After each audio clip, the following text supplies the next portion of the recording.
Alright, so I'm landed in lovely, balmy Edmonton. It's like minus 20. Let's see what car I can get. Alright, so here are my choices. BMW, actually the Mazda is enticing. You know what? I think I'm gonna just give this Mazda a shot because I've been wondering how these new inline sixes are. Very interesting. Cool. I'm gonna choose this guy. Mazda CX-90 all-wheel drive. Looks like E Sky Active G, so it's probably mild hybrid.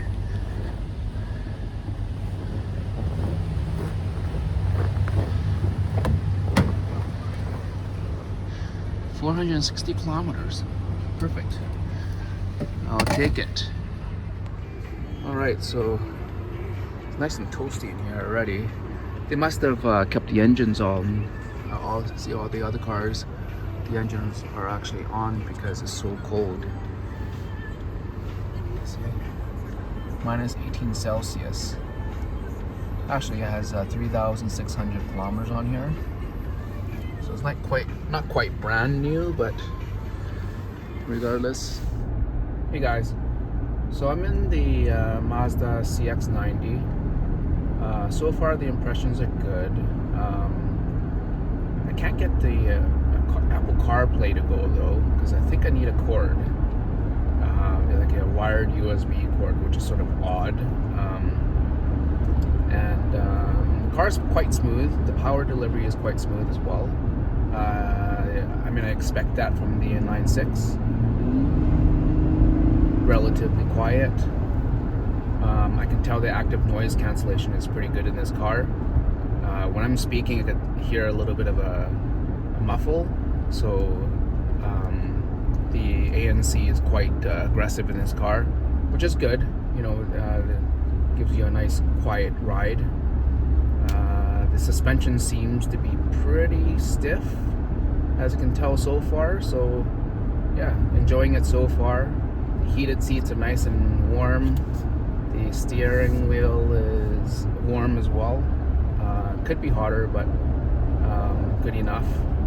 The Volvo XC90 or the Volvo V90, or no, that was the V60, sorry.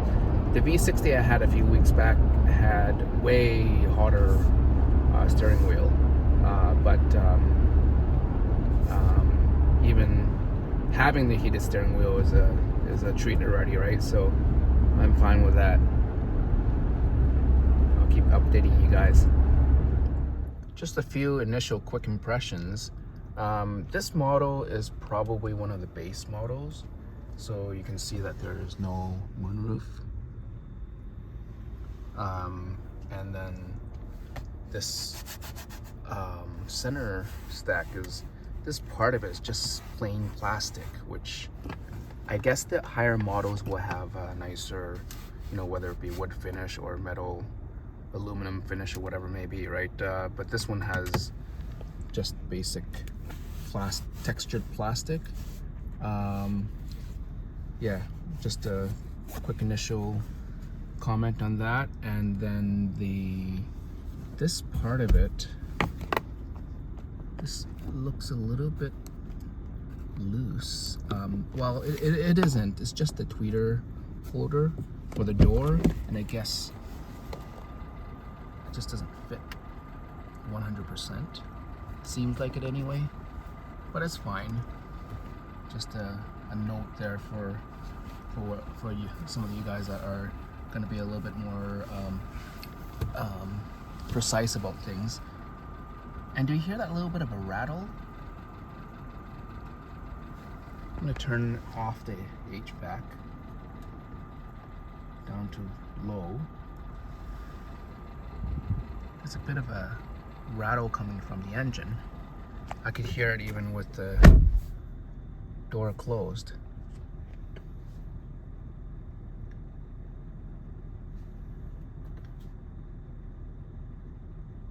So the HVAC now is completely off. And you hear that a rattling sound. Not a huge deal, but definitely something to note on this car. It is quite cold outside, so maybe that's why. Dash says minus 19 degrees. So far, I've tried the audio out, and it's actually not too bad. No complaints. It's has good sound, good bass, quite a full sound, but a lot of it is coming from the front, so it's more of a front biased versus center stage. I guess I can alter that, but the sound comes more from the front than a full surround sort of thing. But that's not a big deal. This is not the upgraded audio. This is the base audio, so it's not the one with the Bose system in it. You can get one with the Bose, and it should give you a little bit better sound. I think this probably comes with the center point system too, similar to the Honda vehicles.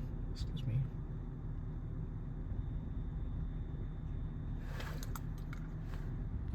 Alright, so I just finished work, and I'm just going to give you guys a quick walk around of the car. Mazda CX-90, pretty much brand new. As you can see, I'm in the snow. Pretty cold actually. Beautiful car.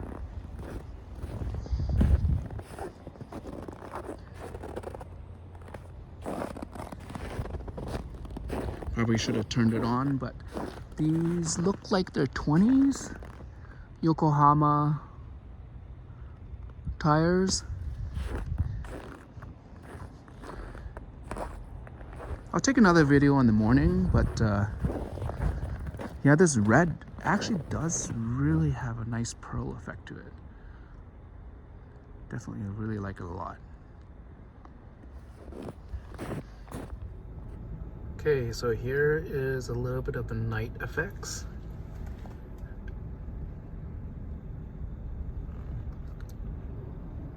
It's obviously nighttime here, and this is what it looks like.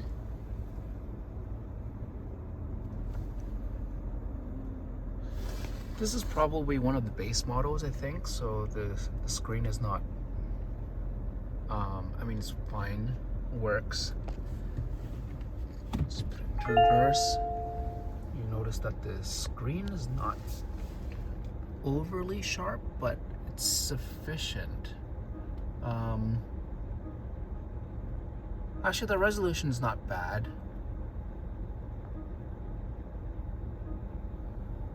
Maybe I'll do another one in the daytime because this screen is not quite recording nicely.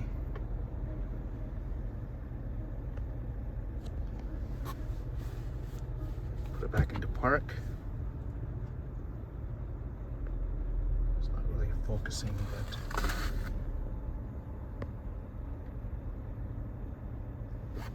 a cup out of the way. And you guys can see the HVAC controls.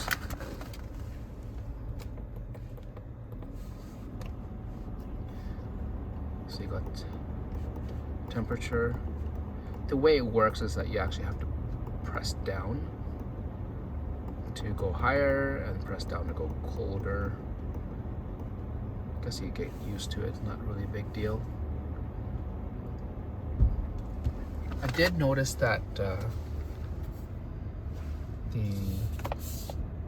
signal sounds a little funny. Sounds like a knocking. Guess you could just get used to that, right? Just found it odd the first time I heard it. What else can I show you guys?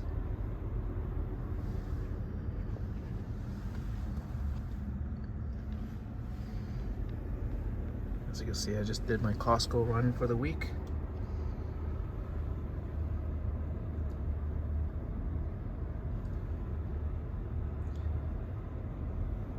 So far, I'm really enjoying the ride.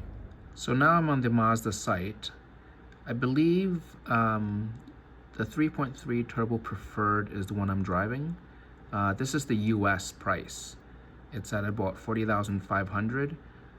So yeah, it's quite nice for that price.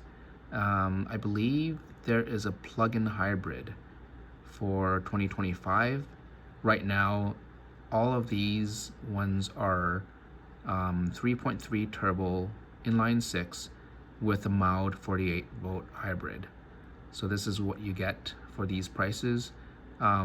Considering, with everything considered, it's actually a really nice car for the price. And now I'm on the Canadian site. It starts at 45,900. The one I'm driving is 49,300, and it goes all the way to 63,000. So that's the Canadian pricing. And for this trim, it is you do need to plug in for the Apple CarPlay.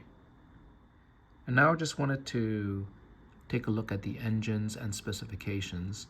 For the first three models, GS, GSL, and GT, that comes with the standard 3.3 eSkyActiv G M hybrid boost, and that one is 280 horsepower with 332 pounds of torque.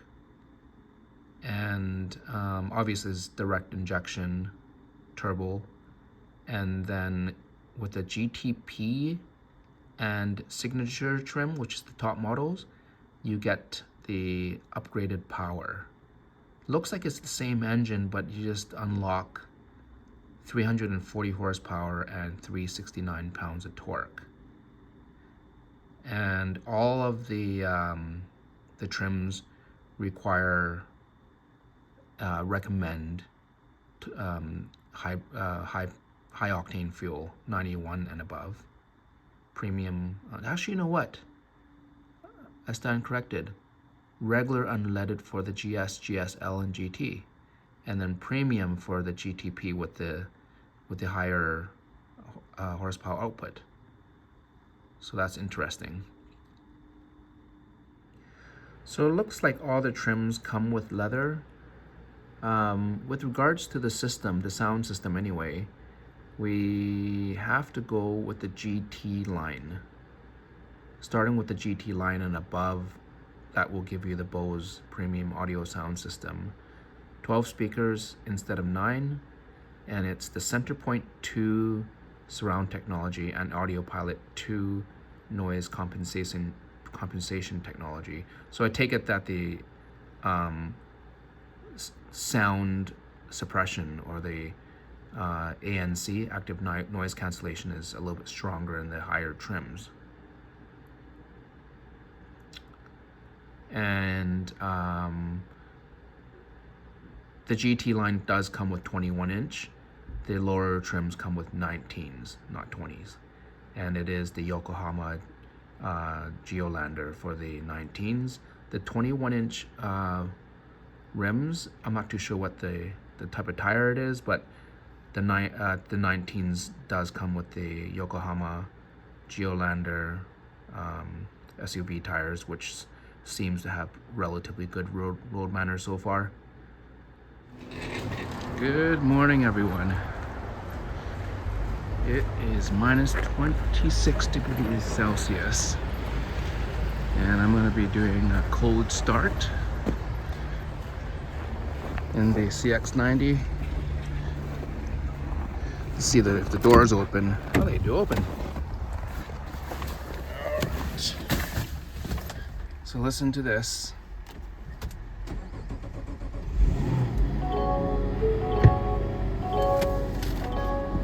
Cold start. It says it's minus 23.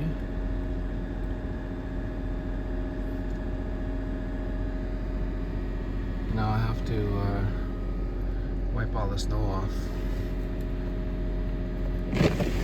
Oh, there you go. The car wipes it all off. Sweet.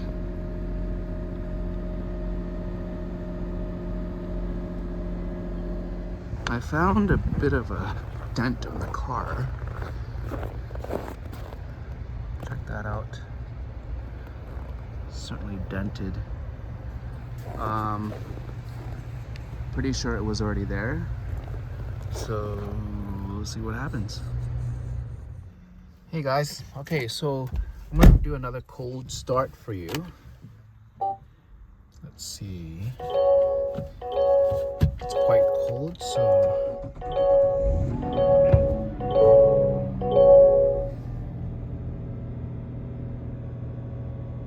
minus 15. Started up no problem, but yeah. Let me go out and show you some of my findings. So if you listen to that door,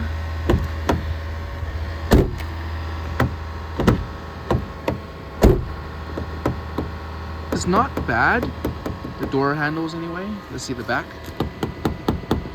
Not bad, but listen for the tapping.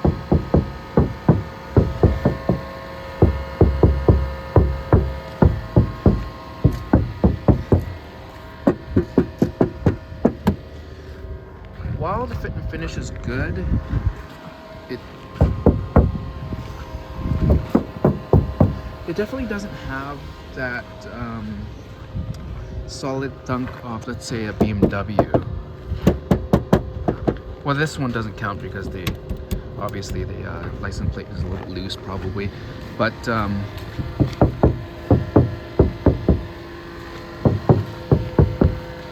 there is sound deadening in there, but not much. Just wanted to share that with you. All right, where is the beast? So I had this car for about a week now, and it's been a good week for sure. This trunk is a little bit on the small side, so you gotta really roll down the back seats to fit my luggage. But other than that, I think it's been a great week. I wonder where the sub is. The subwoofer. Nope, not under there. At least I don't think it is here anyway. Let's see.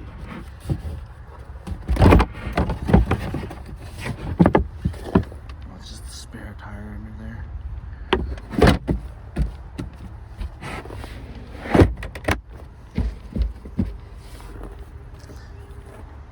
I'll give you guys some final thoughts later. But overall, I think it's a wrap for the week. Let me pull this back up and see how big the back seats are. Oh, there's some snow there. Oh, that was...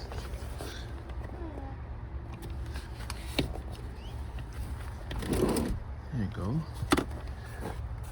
So it looks like that latch is power, and then you just have to pull this forward, and you can go into the back.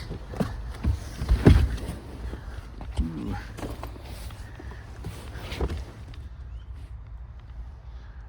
Leg room is definitely a little bit on the tight side, but I'm sure you can roll the seats forward to give you a little bit more room, because there's a lot of room in the front.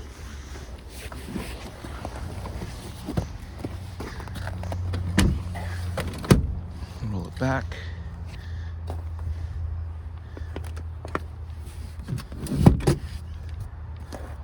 Pretty straightforward, actually.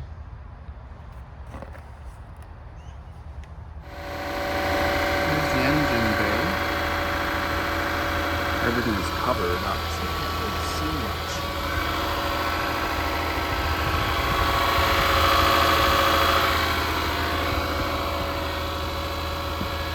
It is quite cold, so it's probably revving up a little bit to warm up. You see this is the plastic cover. There you go.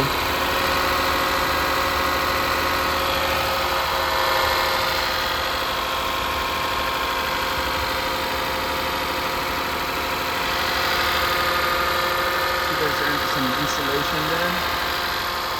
And another layer of insulation on the lip there. It's interesting, notice how quiet it goes when you put this down. See that? It actually does do something. I know Scotty Kilmer says that these things are just beauty covers and they're stupid. But it actually does quiet down the engine quite a bit.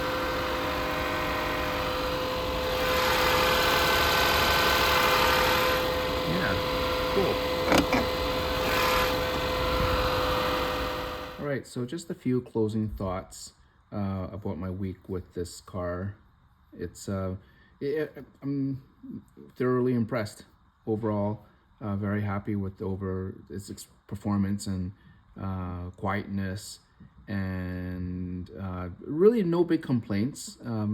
Other than, like I said, there was that weird rattle from the engine, and obviously it could be a little bit more luxurious. But I mean, I had the second from base model, so it's at a good price.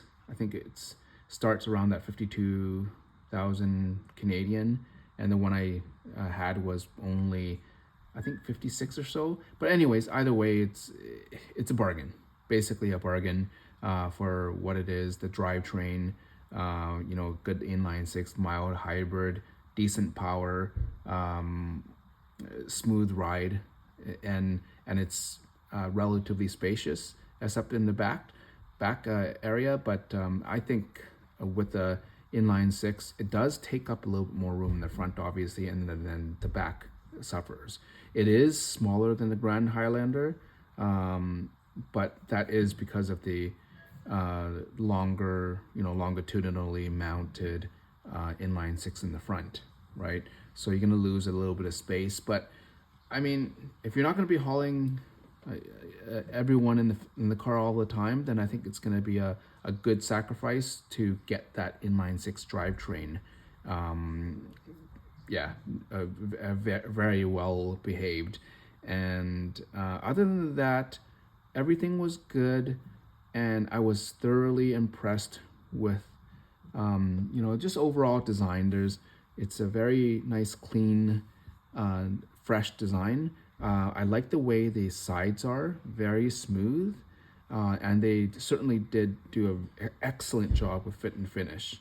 And if you compare that to, I looked it up, it's actually the BMW IM, not the IM, it's shoot, now I forgot again. I'll have to take a look through for it. Hang on, be right back. All right, so I got it. It's actually the BMW iX that I was referring to. You basically look, if you ever drive by one or any of the newer electric BMWs, you'll notice that the side here, that reflection is just ripply looking. It looks like it's like dented. Like it just doesn't look right. I don't know if you guys ever noticed, but it just doesn't look right. There's that reflection. It just definitely doesn't look right. So that's what I was referring to. And then what I was looking at was just the size of the gaps, the panel gaps. I mean, the panel gaps were they're tiny. If you look at, if you ever had to have a chance to actually look at the fit and finish, the tolerances, it's very difficult for the car manufacturers to get the panel gaps perfect. And I'm sure you guys have heard about the Teslas being, the panel gaps are everywhere, right? And then, I mean, does it affect the way it drives? Probably not, right? But, you're paying good money for a car, and, the worst is if you paid $100,000 for one of those BMWs or a Tesla Model Y or X for that matter, and you get panel gaps that are everywhere, and it just doesn't look right, and eventually they may grind together. That is possible. That's not unheard of. But this car's panel gaps are excellent. And here's another picture of the reflection. Like if you drive by one, this part of the car is just exquisite. I mean, the only thing is that, let's say it gets dented by you know, opening of you know, doors from other cars, then it may just make it look like a sore thumb. That's the only thing. But the panel gaps, the door gaps are just beautiful. Even the trunk, see the gap on the trunk was just perfect. There was definitely no large, one side small. It's all very even. And the trunk, that popping trunk, is definitely one of the hardest parts to get right on this type of vehicle with a, you know, with a big hatchback door. It's very difficult to get right. So next I'm going to show you what you know, my CRV and the Honda Civic looks like. And the Civic and the CRV is not bad. It really isn't that bad. And especially for the 11th generation Civic, it's actually, the panel gaps and everything is very smooth, and meaning lines up, everything lines up, and the gaps are consistent. But it's the tolerances, the size of them are way bigger than what you get here. I wish I measured it, right? But I mean, you know, without pulling out a ruler to measure things, you can actually see and notice that if you take a look at these gaps right here, and take a look at, you just almost don't even notice the gaps. Like it's almost like it's just a tiny gap. Very impressed. So I'll start with the CRV. If you take a look at this trunk, this is the trunk lid, you will notice that this gap is quite large. All right, so definitely larger than the Mazdas. And if you look at things like the spoiler part, I mean, that's just sloppy. Look at that, right? And then take a look at the other side. It's smaller. See that? And then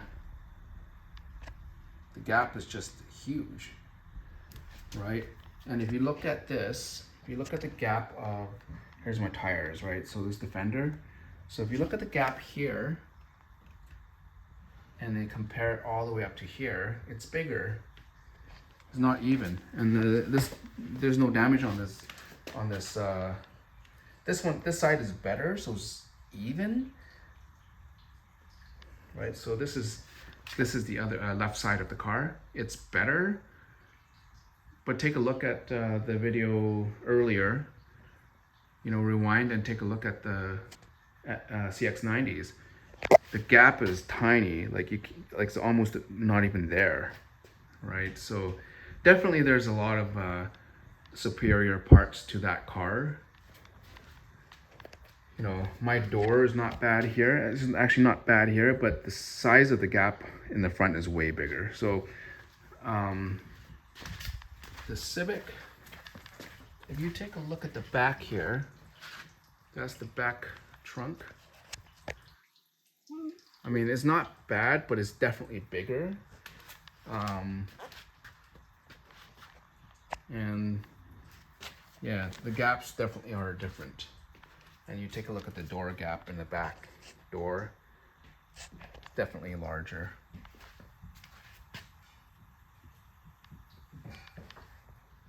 So my week with this car was definitely a pleasant one.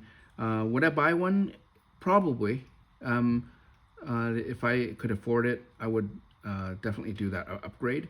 Although I'll probably go for the CX-90 because I don't really need a 8 passenger vehicle. The biggest part of this CX-90, CX-70 is the value. It's just excellent value. But don't expect a BMW or don't expect it to be like a Mercedes or anything. But certainly the value is definitely there. It's you get true quality right from Japan, and that's going to be it's going to be a rare gem. And I found that the fuel economy was excellent as well. Excellent meaning I was probably through the week, I probably got like 25, 26, 20, as far as 20, even maybe even 26 point something miles per gallon. And that's really good for this size car, especially because it was so darn cold. It was like I said, it was minus 15, minus 20, minus 22 degrees. And any of these cars will use a lot more fuel. And if it's gas, it's going to use more fuel. But even the electric, you'll use more electricity as well. So hopefully that helps you guys. I'm obviously not a professional, car reviewer or a YouTuber, but hopefully you guys have a bit of a different type of perspective and get a little bit more information on this video. So yeah, and like and subscribe. Give me a thumbs up if you liked it, and I'll talk to you soon. Take care.